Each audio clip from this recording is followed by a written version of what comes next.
retrouvez aujourd'hui pour cette session d'information éducative. Chers fidèles amis, bonjour. Le sommet de cette édition, c'est tout de suite. La nouvelle marche du monde nous ouvre les portes de l'intelligence artificielle. De quoi retourne cette technologie en lien avec l'éducation? Vous aurez les explications dans cette édition. Un atelier régional des centres d'excellence de l'enseignement supérieur d'Afrique pour l'impact a réuni à Cotonou plusieurs scientifiques venus de différents pays d'Afrique. Le compte rendu de cette activité à suivre dans un instant. Une campagne de collecte de dons au profit des enfants des villages d'enfants SOS du Bénin est actuellement en cours. Dans cette édition, vous suivrez les explications de Salimon Issifou sur les tenants et aboutissants de cette campagne. Madame, Monsieur, bonjour. Concept nouveau pour certains, l'intelligence artificielle est devenue une branche de la technologie qui attire toutes les attentions depuis quelques années. Qu'est-ce que l'intelligence artificielle et quels sont ses impacts sur l'éducation? Élément de réponse avec Adjei Bonon et Rosalie Rumba. La quatrième révolution industrielle se prépare. Il s'agit de l'IA, l'intelligence artificielle. C'est la nouvelle ruée vers l'or avec cette technologie et les sommes astronomiques investies par les États et les entreprises en disent long. L'intelligence artificielle, certains l'appellent plutôt intelligence appliquée parce que c'est donner des outils à un ordinateur pour tirer des conclusions logiques. L'intelligence artificielle bouscule tous les secteurs d'activité. Le secteur de l'éducation n'est pas épargné avec de nombreuses innovations. Grâce à ces applications, l'IA peut aussi apporter des solutions aux nombreux défis du secteur de l'éducation au Bénin. Déjà, côté éducation, on peut personnaliser la façon d'apprendre et toute l'approche pédagogique, ça peut être personnalisé par étudiant. Okay.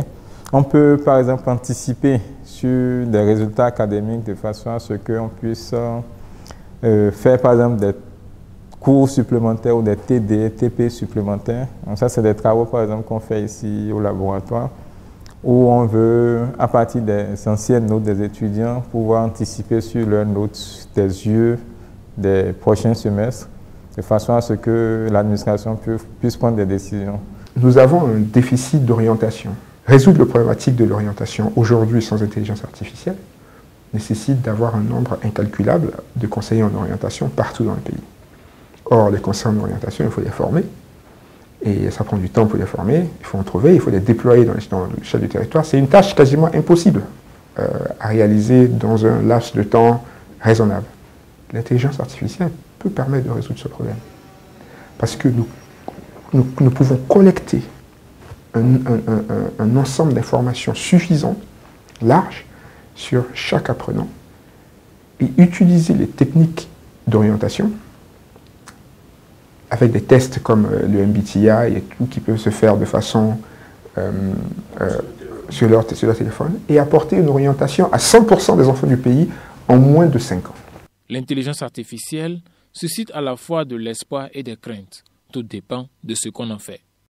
La ville de Cotonou a accueilli du 14 au 17 juillet 2022 le 7e atelier régional des centres d'excellence de l'enseignement supérieur d'Afrique pour l'impact, CEA Impact.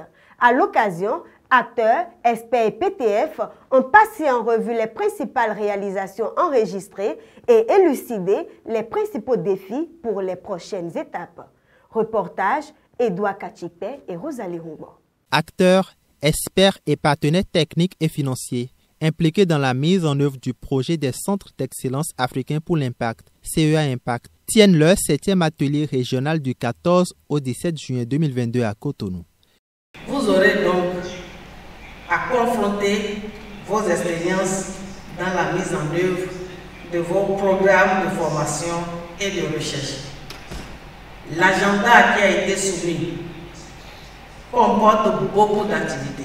C'est fort de cela et de ce que vous allez échanger autour des progrès, que vous allez identifier les points de faiblesse pour trouver des solutions idoines, j'ouvre officiellement le 7e atelier régional des centres d'excellence d'Afrique pour l'impact sur le développement.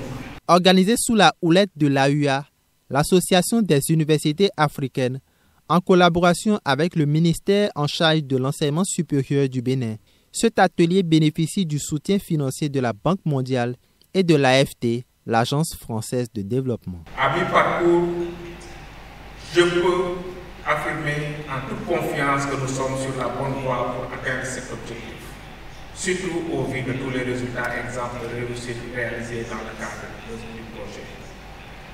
Cela comprend notamment l'inscription de plus de 2600 doctorants, 8500 étudiants en maîtrise, plus de 4400 stages effectués, plus de 3000 articles de recherche publiés et plus de 60 millions de dollars de revenus externes.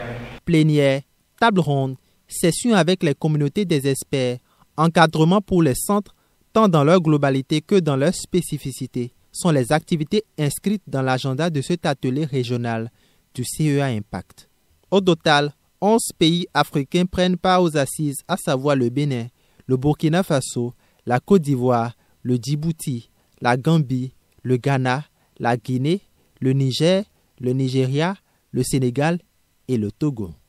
Motiver les jeunes des lycées et collèges du Bénin pour les études scientifiques d'une part et détecter les jeunes talents en mathématiques et sciences physiques d'autre part. Ce sont les objectifs que vise l'IMSP, l'Institut de mathématiques et de sciences physiques. À cet effet, l'Institut a organisé au profit des apprenants des classes de 4e et 3e le championnat national des mathématiques et de sciences physiques et le concours Miss mathématiques, physique, chimie. Ces compétitions ont eu lieu à Dangbo, au siège de l'IMSP, le samedi 2 juillet 2022. Enoch Guidjimen nous fait le point. C'est le docteur Vincent Mouanou, directeur adjoint de l'IMSP, l'Institut de mathématiques et de sciences physiques de l'Université d'Abomey-Calavi, qui a procédé au lancement de l'édition 2022 du CNMSP, le championnat national de mathématiques et de sciences physiques. C'était sur le site de l'Institut à Dangbo, le samedi 2 juillet 2022, en présence des membres du comité d'organisation. Il convient de rappeler que le championnat national de mathématiques et de sciences physiques et le concours Miss Mathématiques sont deux compétitions qu'organise l'IMSP depuis plusieurs années. Nous avons lancé pour les Miss les épreuves de travaux pratiques de PCT pour les Miss et pour les champions, nous avons lancé l'épreuve de mathématiques. Alors, après ces deux épreuves, il y aura une épreuve donc à 10h30. Les Miss vont composer en PCT et les champions aussi en PCT. Et dans l'après-midi, les champions qui auraient fini donc leurs épreuves écrites iront donc en TP, comme les Miss le font actuellement. Et pendant ce temps, les Miss seront donc en épreuve de mathématiques, donc dans l'après-midi. Pour le championnat national de mathématiques et de sciences physiques, ils étaient au total 18 candidats. L'épreuve était bien parce que les professeurs étaient là pour nous aider à faire les montages et tout. Nous, on lisait juste, on donnait les réponses et ils nous aidaient à faire les montages. L'épreuve comportait deux parties, une partie pour les activités numériques et une autre pour les activités géométriques. Donc ça rassemblait pratiquement tout ce qu'on avait vu au cours de l'année. Organisé depuis 1990, le championnat national de mathématiques et de sciences physiques bénéficie de l'appui financier de la LNB, la Loterie nationale du Bénin. Pour rappel, le championnat est un concours qui met aux prises des élèves des classes de 3e, des établissements publics et privés. Dernier virage de cette édition, le village d'enfants SOS Abomey-Calavi s'est lancé dans une campagne de collecte de fonds pour mieux prendre en charge les besoins des enfants des villages d'enfants SOS Abomey-Calavi, Dassa, Natitengu et Parakou. Face aux hommes des médias, Salimon Issifou, le responsable de l'organisation, a éclairé la lanterne des uns et des autres sur les raisons de cette campagne. Compte rendu, Adjei Bonon et Emmanuel Tossé. Nos enfants, on s'occupe d'eux à long terme. On s'occupe d'eux à long terme, c'est-à-dire qu'ils viennent dans nos programmes dès l'âge de 0 à 8 ans. Et là, c'est des enfants qui, le jour de leur naissance, on nous les envoie. Alors, ces enfants, nous devons nous occuper d'eux à long terme. Et nous, pour pouvoir avoir une couverture, on est membre d'un réseau qu'on appelle SOS Village d'enfants international. Alors, eux, au niveau de l'international, quand ils collectent de l'argent, ils nous donnent, voilà ce qu'on vous donne cette année. Le reste, débrouillez-vous. Alors, nous tapons à toutes les portes pour pouvoir mobiliser le reste de l'argent pour pouvoir nous occuper des enfants. Telles sont les raisons qui motivent l'organisation de la campagne Tous ensemble pour la scolarisation des enfants vulnérables, initiée par SOS Village d'enfants au Bénin. La campagne a officiellement été lancée le vendredi 24 juin 2022 par Saliman Issifou, directeur national de l'Organisation de protection de l'enfant. L'événement a eu lieu au village d'enfants SOS à Abomey-Calavi lors du numéro 355 du rendez-vous de presse dénommé Café Média Plus. Notre grande ambition, ce qui nous tient à cœur, c'est de mobiliser ces 45 970 000 francs CFA pour pouvoir acheter les fournitures aux enfants à notre charge. Les dons peuvent aussi être faits en nature pour la scolarisation de 4 597 enfants vivant dans les villages d'enfants SOS du Bénin. Les dons en nature, on les accepte aussi. Les gens viennent avec des cahiers, des stylos, etc. Les dons en nature, nous les acceptons également. Les enfants qui sont dans le village SOS, ce ne sont pas des enfants français, hein, comme vous allez les voir, ils sont tous noirs. Hein. C'est des enfants béninois comme nous. C'est une responsabilité, ce n'est pas de la mendicité, ce n'est pas de la charité que nous demandons, c'est la responsabilité civile de tout un chacun pour nous permettre de faire en sorte que ces enfants puissent aussi avoir les mêmes droits que ceux qui sont avec leurs propres parents. Cette campagne dure du 24 juin au 23 août 2022.